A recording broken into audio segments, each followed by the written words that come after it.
بيسا سفرافي هل كان يقول إسا فارسا قلتي مقاجي جرتي وان إسا شير قدا قلتي بكن غين هندا غيسفتي بلجي تنا غرتي بيتي جيرمتي يتي داديسفتي gubbaan kun oromoodha keessimmoo sheeyxaanti jechu akkamma sheekotii wanta tana sheekotii manzaraa tamma jimaan araami faraqataan joollee tana suudii tana wal fichisiifti faraqataan gartee jimaan araami jetti oromuma ajandumaan akka gartee oromoo wal nyaachisu kun idduun dhabame mee warra jimaan araami juusan murtaddii deeggaruun araami moo alaalijii gaafatu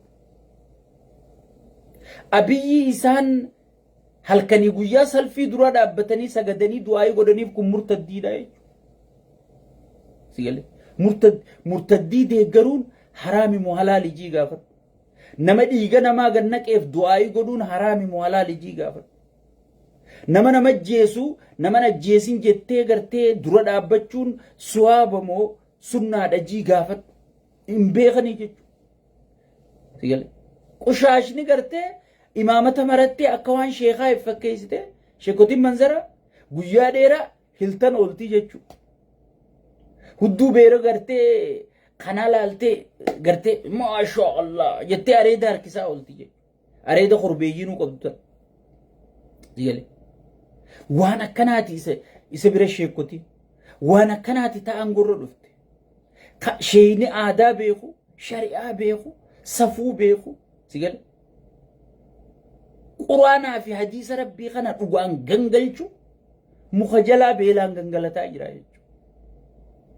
Sigale kijibduu fakkeessituu ilmaan isaanii gartee kaan Ameerikaa, kaan Awustiraaliyaa, kaan Kanaadaa, kaan Dubaay, karraa jalee sheekotii manzaraa ilmaan isaanii Dubaay baratu jiranii jechuudha. Qushaashota kana. Achi tetteessee immoo afaan dadhaabdee maarreen haraami mitirkishoon haraami jetti sigale. Saniifuu Oromoon tiyya kanaa jecha wanti illee kennitee waliin dhabin jimaa tana dhiisiiti jimaa wahii saraameessuu hin dandeessu Qaadiree Nabiyyi sheekotiin manzara wahii saraameessuu hin dandeessu wahii salaaleessuu hin dandeessu sheekummaa isaanii irraa mulqinee jirra. Sheekha jechuun ka ummata isaatii dhugaa dubbatu, ka ummanni isaa beelaw wajji beelaw, ka ummanni isaa rakkatu wajji rakkatu, ka ummata isaatii sagalee ta'u, ka sagalee rabbii san ozoon hin jijjiirre, murtaddii rabbiin mataarraa darba jee dhugaa himu, ka sabaaf hadoodu, ka gartee nama biyya balleessuuf irraa balleessuuf hojjetu malee, ka gartee garaan isaa guutamnaan na nyaate huddu nyaate maal naa dhabdi sigale kajuu kun sheekha ozoon hin taane Qaadiree murtaddiiti jechuudha. Tanarraa wanniin komantii godhee amma warri jimarraa dubbadhu maal jettan sigale anna biratti sheekotiin manzaraa wayii salaaleessuu hin dandeessu wayii saraameessuu hin dandeessu jechuudha. Ifiifuu haraam nyaachaa jirti, haraam uffataa jirti, haraamiin faalamtee jirti jechuudha. Namni murtaddii deeggaru, namni nama dhiiga namaa dhangalaasu deeggaru, namni nama gartee miskiina boochisu deeggaru, miskiina sanii namni daqiiqaa takkaaf sagaleen taane gabbahee jimaan haraaminaan jedhu rakkaba. Namni miskiinni kun maa du'a miskiinni muslimaa kun lubbuun mu'miniina takkaa lubbuun nama tokko abarra qaalii jee rabbiin maaliif namni kun ajjeefama namni takka afaanii baafatee hin jiru waa'ee jimaa uggii haraami siin jee ati kana sheekha jettee deebii kennitaafi sheeyxaana mataa baltii kanaaf sigale kanaaf kana sheekha jettee dubbatta sheekotiin akkana jetti sheekotiin maarreen haraami ifiifuu haraami yaa'u tun maal keessa jirti tana dubbatta. Nama murtaddii salfii duraa dhaabbatee du'aa godhu nama mujrima nama fixuuf dhaabbatee du'aa godhu garaa isaatii jecha liqimsaa isaatii jecha hay bobar nabi Muhammad alayhi salatu wassalam bar warri Qureeshii bar ذهب وان برباد سيخننا أنغو برباد سيخننا وهما إمتتنا نرادي سيجنان بر وسو أدو تناركا خنرغاني جالي هركا خنرغاني اندي سجيبر أمانتيسان قبني جرقو نما إرقماسان جلا يا وجرني جرقو warri garaa isaanirraa guddachuu dadhabe kun sheekotiin hiltantun sheekotiin hudduu beeraa biyya aangorra guuratee kana eegaa oolte shaallaa jettee gartee zuhriin itti qadaa'utun osoo isiin dabbaa kana laaltu yoo kana laaluu baanne abiyyiin nutti aara jette sheeyxaantichi keenya nutti aara jette tana ammaati tuwwaa haraameessitee tuwwaa halaaleessiti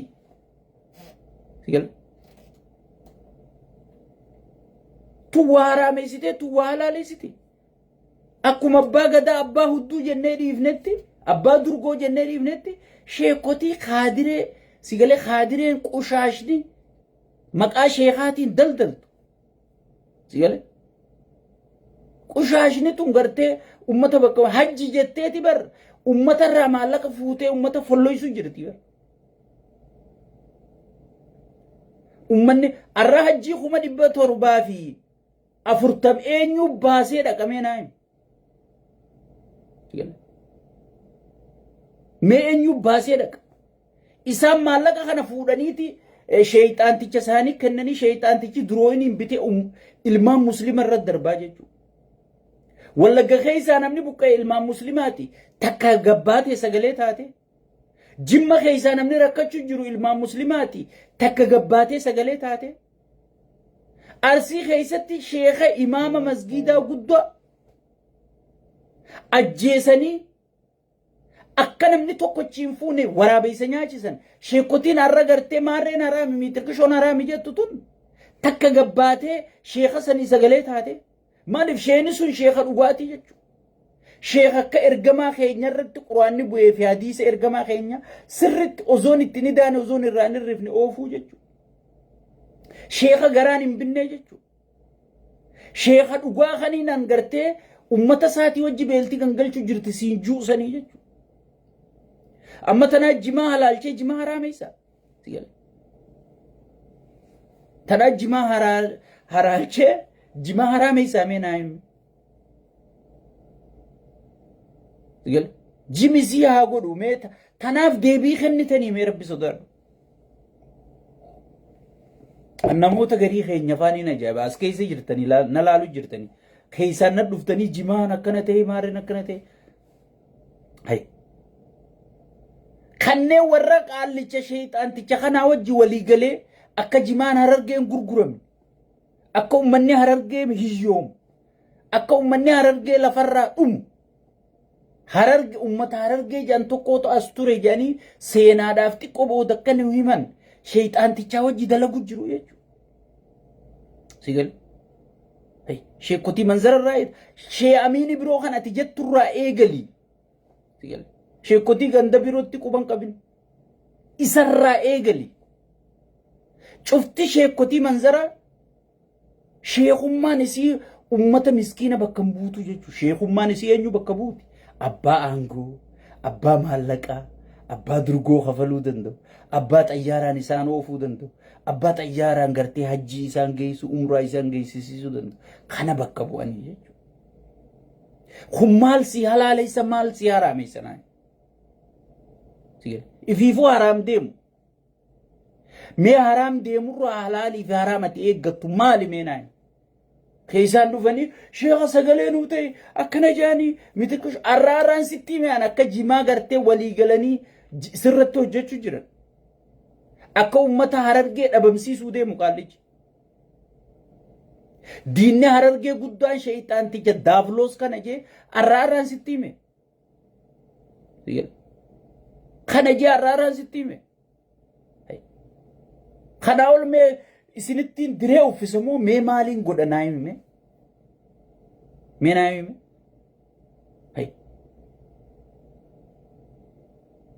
ummata kee ajjeesu jira ummata tokko hoggii wanta gootu ni hiyyoomsita hiyyoomsee gibiraan gidirsee manarra diigee Memma bakka mana diigan san bakka takka waan isa mee wanni isaan jaaran maaltu jira. Karaa kanarra ifaa dadhaabanii way harar numa tolte jan. Mana Oromoo miliyoona meeqa diiganii beeku. Ifaa billicii kana dhaabaniiti way harar numa tolte. Way dirridawaan numa tolte. Sigale? Mana miliyoona meeqa baasuu chi diigamee beekan. Ifaa tokko chi dhaabuudha. Ifaa Chaayinaa tokko ka billi juu chi dhaabuudha. Sigale? Mana meeqa diiganii jechuudha. Muslima meeqa ala baasanii boochisanii jechuudha. Quraana meeqa ibidda roobatti roobsisanii cicciramee quraanni sagaraa keessatti haramee jechuudha. Sheekotiin manzaraatuun kanaaf sagalee taate guyyaa ummanni keenya rabbi sodaadhaa jimaan kun yoo ummatan fayyadne waan ummanni kun itti ilmaan guddifatu takkaa warshachi dhaabdaaf takkaa dalaga bantaaf waan gartee bakka jimaa kana bu'ee ummanni kun dalagachuu danda'u naggadachuu danda'u itti godhaafi suuta suutaan akkasi kuchiifta osoo mootummaa sammuu qabu duriyyee gaarbeeja wasaaqa qushaasha osoo ta'uu baatte sigale waan gartee naayilojii takka hin qabne osoo ta'uu baatte sigale fiddeeti dargaggoota kanaaf dalagaa bantee mana barumsaa kana gadhiiftee kunaa baratu kun warshaa tokko fiddee takkaa warshaa daabboo haa ta'u takkaa warshaa waan fedhee haa ta'u fiddee ummata kana dalagaan biizii goota akka isaan hin qamaane akka isaan irraanfatan dalagaa kana nayixaa jechuudha. Namni bakka dalagaa tana dhuftanii warshaa kana keessa dalaydan jimaa qabattanii dhufuu hin dandeessan jette namni irraanfataa dhufa namni galii harkannaan jimaaf irraa dhiisaa dhufaa jechuudha. Jimaaf irraa dhiisaa dhufaa jechuudha. Akkasis silaa namni akkanumatti gartee ummatarra jenosaayidii ummata guutuu fichisiisu jira. Takkaa isaanii ummanni keenya waan itti mataa qabatuun qabu mootummaan kana godhuun qabu jee sheekotii manzaraa tanatu dura dhaabbattu gartee ati hin jirtu jechuudha. Boorabbi oliin isaa adeemu diina ol qabee maarree ol qabee miixirqisha ol qabee siin ja'a. Mee diina maal qaba? Diina barka ol qabe ijoollee kiristaanaa, ijoollee muslimaa, ijoollee waaqeffataa tagartee daawun wayyaanee jettee bakka takkatti awwaalamte sanii bar. Sigale? San bar qeeroodha ta ol qabdee bar diina rabbi. Malee bar kun bar kanuma gaafa isin diina ol qabe jettan bar wayyaanee wajji qeeroo sarrashanuu ture bar. Sigale? Akka jijjiiramni har'aa kun hin dhufne. Akka ifni har'aa isin harkattanii gartee ittiin beeraa amaaraa taphachiiftan kun isin hin dhufne dura dhaabbachuudhaaf sigale wayyaanee wajji Geetaachoo Asafarraa gartee wanna fudhatee ka gartee waan kana dura dhaabbachuu ture daafloos kanaa bar daafloos ati har'a uummatarra dhaadheessu daafloos har'a makkaa keessa dhaabbattee yaa rabbi isaa umraa na fide wayyaa rabbi oliin naa deemi jettee gartee ati uummatarra du'aa goosiftuuf kana garta.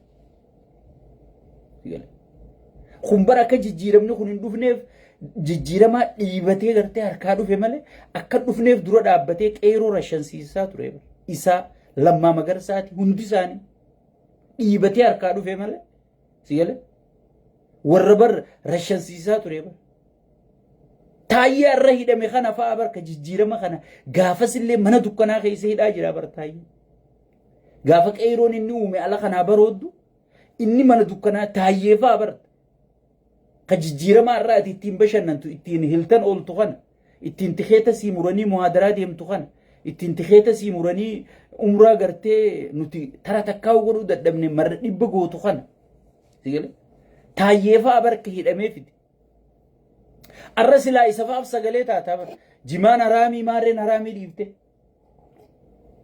haraamii fi halaaluu dabaaftee ni beeyta sigale haraamii fi halaaluu adda baaftee ni beeyta uteelli miskiina gidirsanii miskiina irraa gibira guuranii uteelli ati halkan bultu sun maallaqa miskiinaatii barkan si kenna durgo janii sii kataba yaa sheeka manzaraa sigale kana halaalii fi haraam sheekotiin jette maarreen jette jettanii waan hin taane nutti wacinaa sheekotiin amma gartee hin jirtu sheekotiin dhugaa tadheen gaddara shanamte sani arsii keessatti sheekotiin dhugaa ummata keenyaa wajji rakkachuu jirti.